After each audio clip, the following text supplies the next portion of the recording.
OSPE's Virtual Engineering Conference is almost here. Don't miss out on Canada's largest engineering, recruitment, and professional development conference on October 6th and 7th, 2021. Connect with employers from industry, government agencies, and academia while exploring what must be done in Ontario to remain competitive. OSPE members receive special pricing. Not a member yet? Bundle your conference ticket with an OSPE membership when you register to receive $20 off. Visit www.engineeringconference.ca for more information.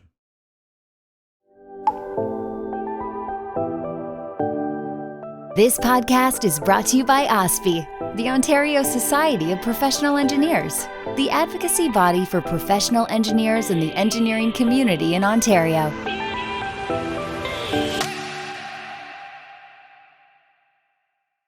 Welcome to another episode of Engineering the Future, a podcast presented by the Ontario Society of Professional Engineers. I am your host, Jerome James. Today, I'm joined by Nick Mocan, professional engineer, OSPE member, and president of C.F. Crozier Associates, a consulting engineering firm that focuses on land development across Canada.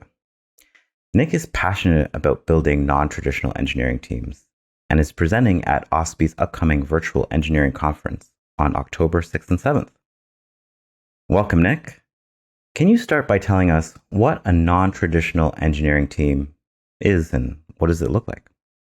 Sure. Thanks so much for having me on today. Really appreciate it. So non-traditional teams really recognize the need to create teams that have diverse skill sets to achieve optimal outcomes. And that's our goal at Crozier, to achieve optimal outcomes for our clients, but also for society at large. So for instance, in our company and in our line of business, and I'm sure in many lines of business, communication is such an important integral role into service delivery. And so as you know, recognizing that, we've brought on professional communications coaches, coaches who have been trained in engineering, so they understand the technical complexities of solutions and problems, and they use their engineering skills and their project management skills to help our junior staff and mid-career staff, help them through various projects. So communication is very important, and that most certainly leads to optimal outcomes. And I'm really excited to present at the OSPE conference this year, just coming up in a couple of weeks. And one of the topics I think the program is going to cover is AI and engineering, and that is certainly one field that one area of engineering that is most certainly going to explode over the next few years, and we're excited to bring that into our company as well. That sounds very innovative. Are there many companies employing coaches in the same way that you guys are doing? That's a great question. I've had the fortunate experience to work at Crozier for 17 years, so I don't have a lot of experience outside the company. In speaking with colleagues who are in other organizations, I'm most certain that other organizations are employing coaches. I'm not 100% sure whether communication coaches are part of that roster, but they certainly have had a great impact with our staff, and they've been received very well at our company. Excellent. I will pronounce the company as you pronounce it, Crozier, going forward. Can you kind of touch on the recruiting of talent? What do you guys look for when you're looking for good candidates? Sure, that's a really good question. I'm sure every organization is different in how they recruit, what they're looking for. In our case, we put ourselves in the candidate's shoes, and when you do that, when you flip the conversation a little bit, from a candidate's perspective, they're looking to join your organization because they want to accelerate their career, or move it forward in one way or another. They want it to be an important and positive step in their career growth, in their career path. Right. So at Crozier, we really provide the guidance to grow and the freedom to explore, and finding the balance where there's enough guidance to guide them along, so they don't feel like they're entirely overwhelmed, but providing them with the freedom to explore certain business units and service lines, and just exploring what project management is all about, or project engineering is Right. all about. So that's that's what happens when you flip the conversation a little bit. So in terms of another aspect is cultural fit at the company. Mm. We're Right. quite an entrepreneurial organization, and sometimes things happen pretty fast around here. So sort of keeping your head on a swivel is really important, and making sure the person that's looking to take their next career move is excited to step in a role that's quite fast paced and dynamic. Excellent. Uh, Crozier made news earlier this year when it revealed that you were offering $20,000 to help employees buy their first home, uh, which would go to their down payment. Can you tell us more about what this program is all about? Sure, absolutely. Yeah, we have received a bit of attention on this program, and it was really intended I to bet. it was really intended to address the evolving needs of our current employees. I've visit many staff, mostly virtually lately, but over the past 18 months. But in any of those conversations, we've got great relationships with our employees in terms of communication. It's really important. And so when we're having catch-up calls on a particular projects, we really go out of our way to talk to them, ask them how they're doing just in life. How are they coping? This is, nobody has ever gone through a pandemic like this one before in this day and age. So uh, what we found, into late last year, is many of our employees who wanted to live close to work, and really be involved in the community, as Crozier is involved in the various communities where we operate. They were finding themselves shut out of the market. The market was just exploding in terms of housing. So we simply put our heads together. Chris Crozier, the founder of our company, CEO and founder, and myself and the leadership team really just put our heads together to figure out a way to address the biggest barrier with home ownership for our employees, and that was in the down payment. So that's why we came up. That's how we came up with the idea of a one-time bonus payment of up to $20,000 to help them with securing their first home. And as many homeowners know, once you're in the market, you're in the market, and Yeah. it's really a positive step in their personal growth journey. So if we can help them with their personal growth as well as their career growth, I think overall we're going to have quite a satisfied employee group. For sure. I was taken aback when I read that, getting prepared for this conversation with you. Uh, how has it been received by your employees? It's I mean I still get goosebumps every employee who has had the opportunity to take advantage of the benefit.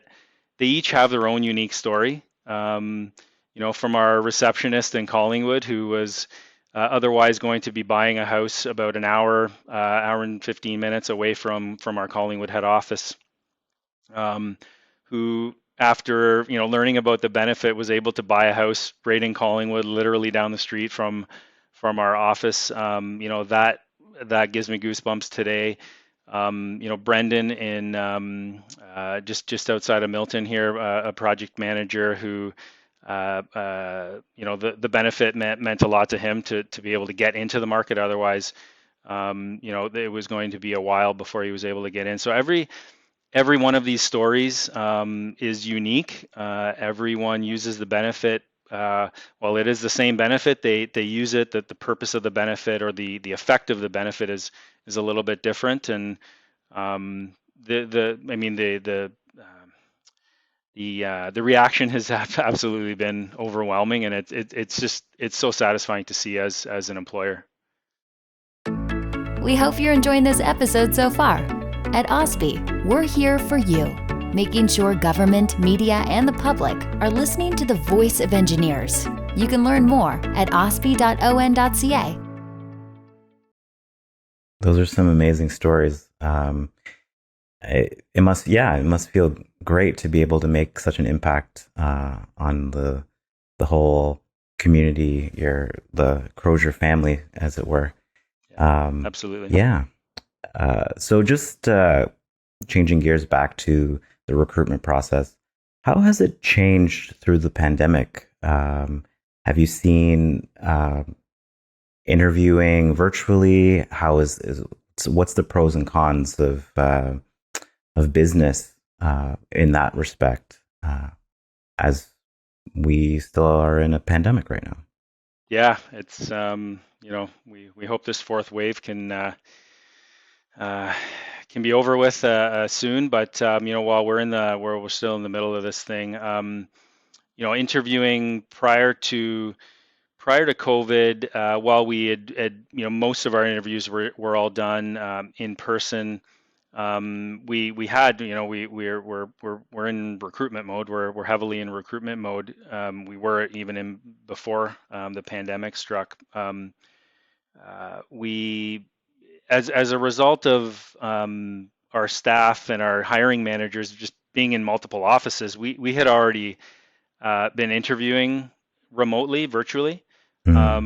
Just not, I'd say maybe 10-15% of our interviews were done remotely or virtually, whether the candidate was from out of town or whether we had to accommodate hiring managers and HR that are just, on that particular day in different offices.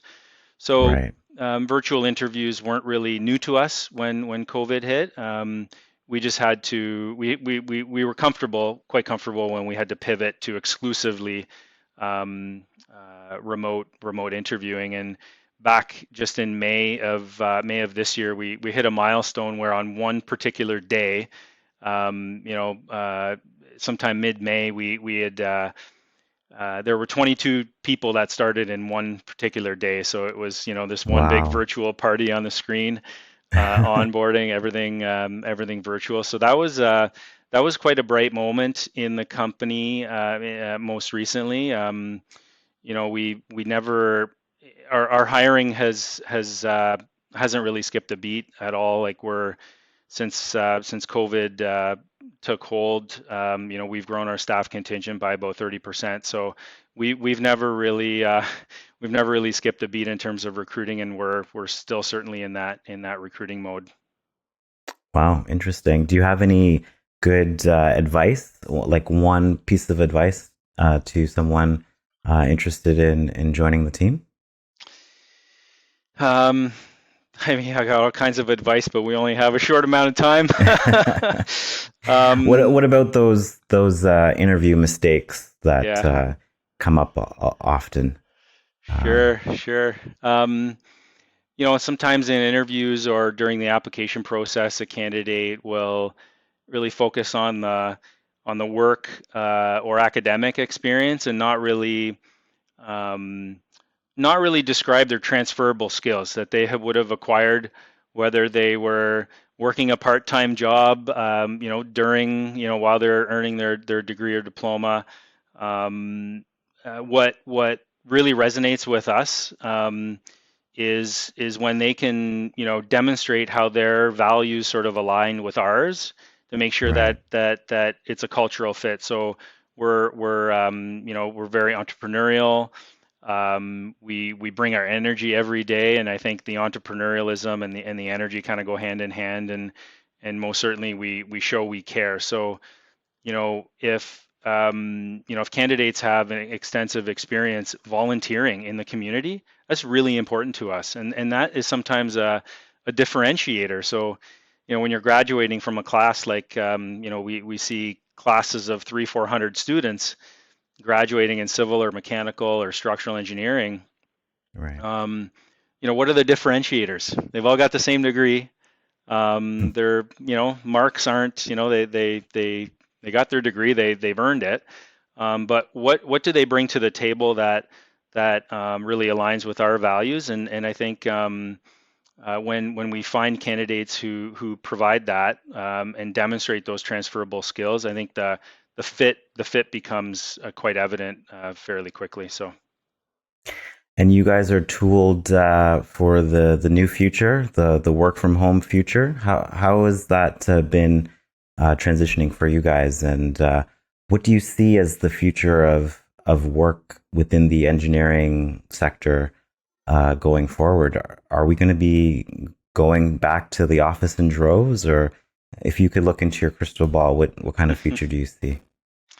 Yeah, I really see a hybrid future where there's flexibility in our workspace. What we need to recognize is that there's no one size fits all solution for everybody. Everybody's got their own situation, depending, their home situation, their commute situation. Everybody's got their own unique circumstances, and I really see the office being a center for collaboration. Whereas, before you do your 9 to 5 and you go through the motions, but I really see the office absolutely coming back, but in more of a spirit of collaboration, more energetic engagements at the office than what we may have seen in the past, where people were more so going through their motions, where some of the work can be done remotely, some of it in meetings over a few hours, and then people split with their marching orders or their initiatives. So it excites us. We're quite excited.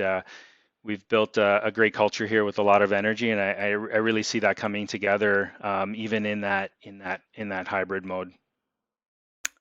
Excellent. Can you tell me some of the things that Crozier does to ensure and foster a diverse workforce? Are you guys taking any steps to improve or maintain a diverse working culture Yeah, and workforce? that's a great question, and one that's on the top of mind of everybody in the company, from your recent graduate to leadership. So it's an evolving area for many workplaces, and Crozier is no different. It's evolving here as it is evolving elsewhere. So when we hire, we always try to find folks who are adding value to our teams, who come from diverse backgrounds, who strengthen our culture. And so we've organically had been fortunate to foster quite a diverse workplace, but it doesn't stop there. It's not something, I don't think it's something you achieve. It's something that it's a process, and it's something that requires evolution over time. So one of the initiatives that was actually spearheaded by an employee at the time, the Crozier Women Initiative, and it's really meant to foster a career growth in the engineering field for women in engineering, and specifically in our company. So that group, we have a few subcommittees, one on outreach, and where we're looking to others and other organizations to foster education and discussion, and then another group that's looking at policies on how can we evolve the company as a leader in this area.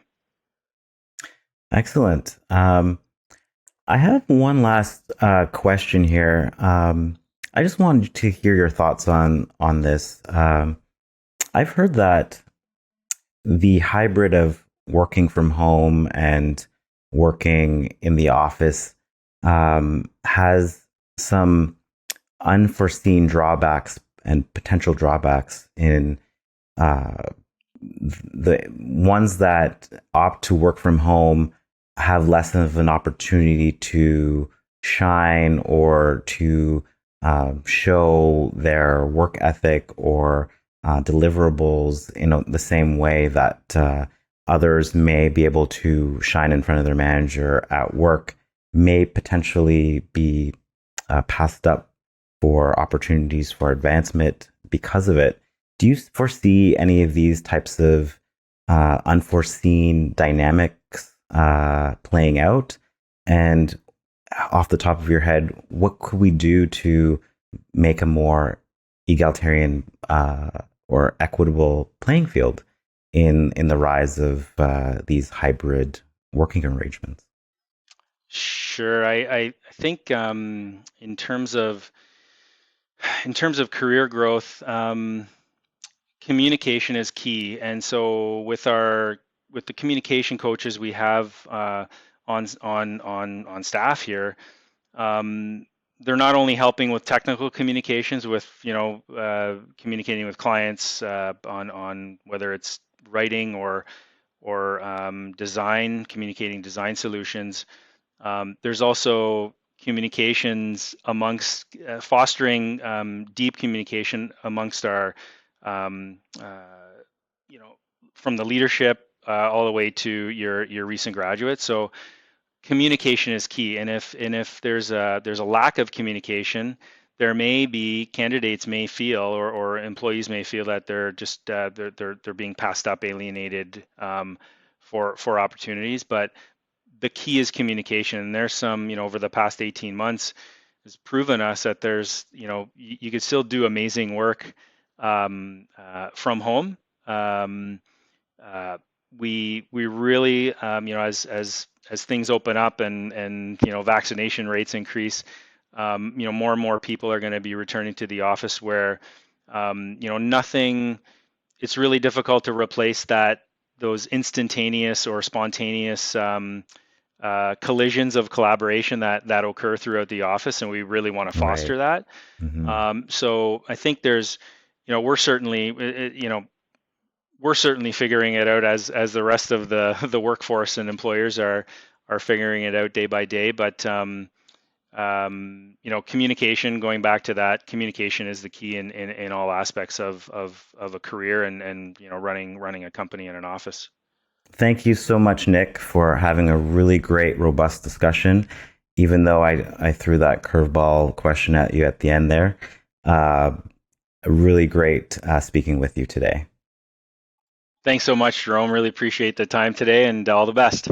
Nick Mocan is a professional engineer, OSPE member, and president of Crozier Associates. He is one of many Ontario engineers presenting at OSPE's upcoming virtual conference on October 6th and 7th. To find out more and to register today, visit www.engineeringconference.ca. My name is Jerome James. You've been listening to Engineering the Future. Thanks for listening. From all of us at OSPE, the Ontario Society of Professional Engineers, thanks for listening. Please be sure to subscribe so you don't miss an episode.